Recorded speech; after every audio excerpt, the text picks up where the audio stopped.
তবে কি প্রধান উপদেষ্টার সাক্ষাৎ পেতে যাচ্ছেন নরেন্দ্র মোদী? বিমস্টেক শীর্ষ সম্মেলনে প্রধান উপদেষ্টা ও নরেন্দ্র মোদী যোগ দেওয়ার কথা নিশ্চিত করার পর থেকেই তাদের সাক্ষাৎ নিয়ে জল্পনা তুঙ্গে। ঢাকা দিল্লি চলমান কূটনৈতিক উত্তেজনার মধ্যে ইউনুস মোদী বৈঠকের সম্ভাবনা দেখছে দুই দেশ। ভারতের প্রধানমন্ত্রী নরেন্দ্র মোদী যোগ দিচ্ছেন থাইল্যান্ডের বিমস্টেক সম্মেলনে। এরই মধ্যে সরকারিভাবে খবরটি থাইল্যান্ড সরকারকে জানিয়ে দিয়েছে দিল্লি।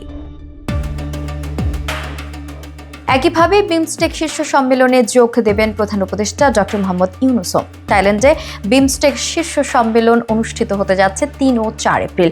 ওই সম্মেলন থেকেই বিমস্টেকের পরবর্তী সভাপতি হিসেবে দায়িত্ব নেবে বাংলাদেশ। আকস্মিক রাজনৈতিক পথ পরিবর্তনে প্রধান উপদেষ্টা হিসেবে মোহাম্মদ ইউনুসকে ভারতের প্রধানমন্ত্রী অভিনন্দন বার্তা পাঠালেও বরফ গলেনি ঢাকা দিল্লির। প্রতিবেশী দেশের দুই নেতা শীতল কূটনৈতিক সম্পর্ক উষ্ণ করতে ফোনালাপ করলেও এখনও সরাসরি সাক্ষাতের সুযোগ পাননি। কাজেই বলা যায় অন্তর্বর্তী সরকারের দায়িত্ব নেওয়ার পর এবারই প্রথম মুখোমুখি হতে যাচ্ছেন প্রধান উপদেষ্টা ও নরেন্দ্র মোদী।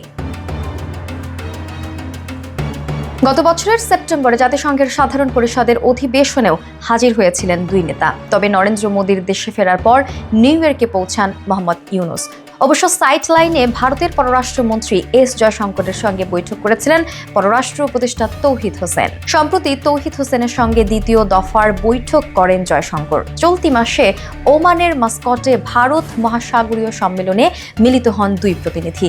সেখানে আসন্ন বিমস্টেকের আসরে দুই নেতার সাক্ষাতের বিষয়টি নিয়েও আলোচনা করেন তারা। এদিকে বাংলাদেশের রাজনৈতিক পালাবদলের পর থেকে দুই দেশের সম্পর্ক এখনো স্বাভাবিক হয়নি।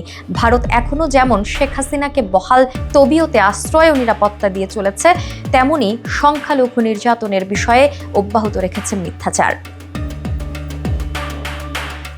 অন্যদিকে শেখ হাসিনাকে আশ্রয় দেওয়া ও ভারত থেকে তার রাজনৈতিক উস্কানিমূলক বক্তব্যে রাশ না টানায় ক্ষুব্ধ হয়ে আছেন বাংলাদেশের জনগণ।